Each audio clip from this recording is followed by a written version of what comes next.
नमस्कार, स्वागत आहे तुमचं आम्ही सातारकर किचनमध्ये। आज आपण बनवूया झटपट होणारी सांडग्याची भाजी। इथं मटकीचे सांडगे आपण घेतलेले आहेत आणि मटकीच्या सांडग्याची चमचमीत झणझणीत अशी ज्वारीच्या भाकरीबरोबर आज भाजी बनवली आहे। अगदी वेळ वाचवणारी भाजी आहे। 10 मिनिटांमध्ये ही भाजी तयार होते, गॅसही वाचतो आणि आपला वेळही वाचतो। चला तर मग वेळ न घालवता साहित्यकृती पाहूया।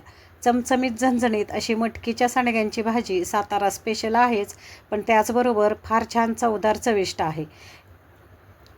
इथं आपण सांडगे घेतलेले आहेत। आता मटकीचे सांडगे कसे बनवायचे तो मी व्हिडिओ टाकलेला आहे, तुम्ही जरूर पहा। 1 वाटी मटकीचे सांडगे घेतले आणि 1 पळी तेलावरती हे सांडगे आपल्याला भाजून घ्यायचे आहेत। सांडग्याला साधारण लाल कलर यायला लागला की आपण हे सांडगे काढून घेऊया। जेव्हा तुम्ही अशा पद्धतीने सांडगे भाजून घेता तेव्हा आपली जेव्हा भाजी आपण बनवतो तर भाजीमध्ये अजिबात सुद्धा हे सांडगे विरघळत नाहीत। त्याच तेलावरती जिरे मोहरीची फोडणी करा, हिंग हळदीची फोडणी करा आणि 1-2 ते 3 मीडियम साईजचे कांदे बारीक चिरून घ्या। लक्षात ठेवा, या भाजीला कांद्याचं प्रमाण थोडंसं जास्ती ठेवा, फार छान चवीची भाजी होते। सुकं खोबरं, लसूण, आल्याची पेस्ट घेऊन छान कांदा आपण परतून घेतला। आता इथं अर्धा चमचा कांदा लसूण मसाला, अर्धा चमचा काळा मसाला, अर्धा चमचा कलरची मिरची पावडर आणि कोथिंबीर घेतली। कांद्यामध्ये हे सगळे मसाले घालून खरपूस असं एक 5 मिनिटासाठी छान असं परतून घ्या। खरपूस खमंग हे सगळं परतून झालं की आपण जे भाजलेला सांडगा आहे तो याच्यामध्ये घेऊया।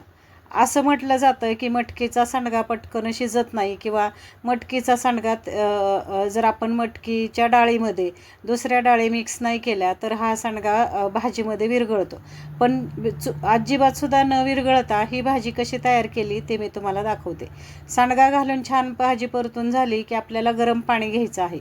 अगदी थोडंसं सांडगा बुडेपर्यंत आपल्याला इथं पाणी घ्यायचं। आता इथं ही भाजी मी सुकी बनवणार आहे। तुम्हाला जर दरदरीत बनवायची असेल किंवा पातळ रस्सा बनवायचा असेल तर थोडंसं पाण्याचं प्रमाण वाढवा, पण लक्षात ठेवा गरम पाणी इथं सांडगा शिजण्यासाठी तुम्ही वापरा, थंड पाण्याचा वापर करू नका।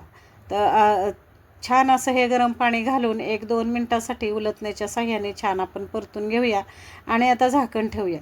झाकण ठेवून 1 उकळी आली की आपल्याला झाकण ठेवायचं आणि झाकण ठेवून 5 मिनिट फक्त हा सांडगा आपल्याला शिजवून घ्यायचा आहे।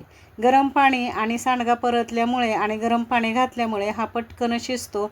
अजिबात सुद्धा सांडगे आपल्या भाजीमध्ये विरघळत नाहीत किंवा असा त्याचा चोथा किंवा लगदाही होत नाही।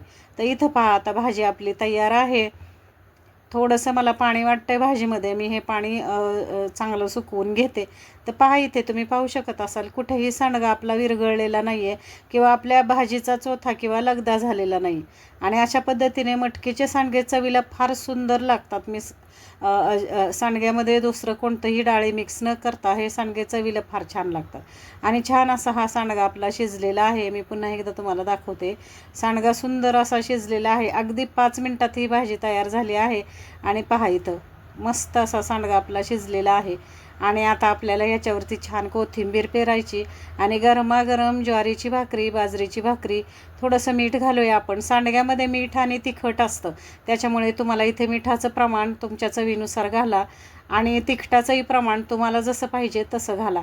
1 वाटी सांडग्यासाठी मी इथं 6 सांडगा थोडासा मी तिखट केलेला आहे, पण तुम्हाला जसं तिखट पाहिजे त्याच्यानुसार तुम्ही इथं त्याचा वापर करू शकता।